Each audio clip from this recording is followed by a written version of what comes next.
Exercise 3.2ல 4 subdivision solve and represent a number line அப்படின்னு சொல்லியிருக்காங்க. இப்போது இது என்ன பண்ண போகிறோம் அப்படின்னா இதோட ஆன்சரை கண்டுபிடிச்சு இதை நம்பர் லைனில் நம்ம ட்ரா பண்ண போகிறோம்.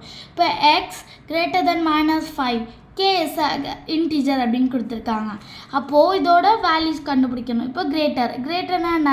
இப்போ values of k are -5ஓட கிரேட்டர்னா என்ன வரும்? -4 -3 -2 -1 0 1 2 3 4 இன்ஃபினிட்டி போயிட்டே இருக்கும். இப்போது இதை நம்ம என்ன பண்ண போகிறோம்னா நம்ம நம்பர் லைனை ட்ரா பண்ண போகிறோம். அதுக்கு ஃபர்ஸ்ட் லைன் போட்டுக்கலாம். சென்ட்ரலில் நான் என்ன பண்ணியிருக்கேன்னா 0 போட்டிருக்கேன். இப்போது இங்கே -1 -2 -3 -4 -5 வரைக்கும் இங்கே எழுதியிருக்கேன். இங்கே 1 2 3 4 5 6 இன்ஃபினிட்டி சிம்பிள் ரெண்டு பக்கமே போட்டுக்கலாம். ஏன்னா ரெண்டு பக்கமே இன்ஃபினிட்டியாக போயிட்டே இருக்கும். எனக்கு லைன் ஸ்பேஸ் இருக்க வரைக்கும் நான் வந்து நம்ம லைன் ட்ரா பண்ணியிருக்கேன். இப்போது நம்மளுக்கு 5ஓட கிரேட்டர் தான் சொல்லியிருக்காங்க. ஈக்குவல்ட்டு கொடுக்கல.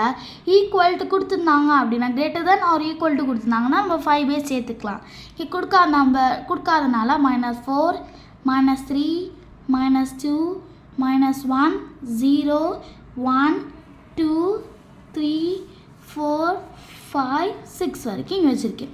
இப்போது இதை நான் ஃபுல்லி டாட் வச்சுருக்கேன். இப்போது நம்ம நம்பர் லைனை ரெப்ரசன்ட் பண்ணியாச்சு. அவ்வளோதான். ரொம்ப ஈஸியான சம் தான். உங்களுக்கு நல்லா புரிஞ்சிருக்குன்னு நினைக்கிறேன். நம்ம அடுத்த வீடியோவில் பார்க்கலாம்.